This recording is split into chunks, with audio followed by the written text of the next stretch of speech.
Voilà. Et après aussi, on a la chaîne cinématique.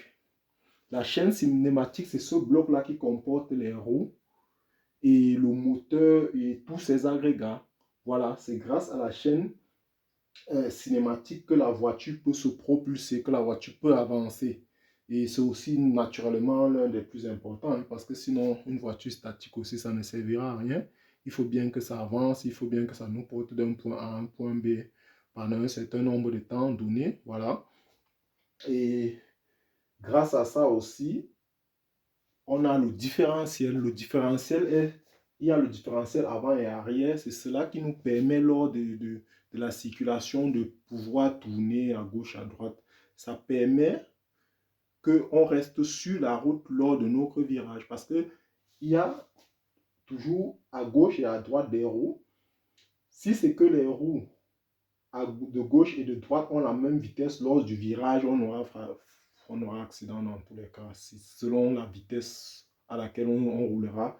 Raison pour laquelle on a un différentiel ici qui, grâce à des techniques et des calculs, permet de régulariser les vitesses des roues. C'est-à-dire, lorsque vous êtes à un virage, rassurez-vous, vos roues n'ont pas la même vitesse. C'est régularisé par le différentiel.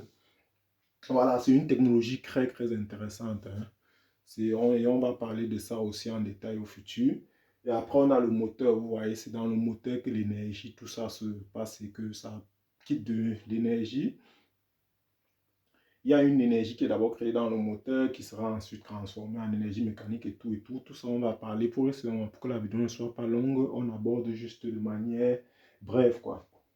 Et après, on a le système électrique qui a la batterie, le démarrer et tout. En fait, le système électrique est aussi très, très important pour la voiture parce que c'est de là que tout commence. Il va falloir déjà que le moteur ait une certaine énergie avant qu'il ne commence à fonctionner lui-même. Et cette énergie, on le puise de l'énergie électrique, voilà, grâce à la batterie et tous les processus, tous les mécanismes qui se passent lors du démarrage.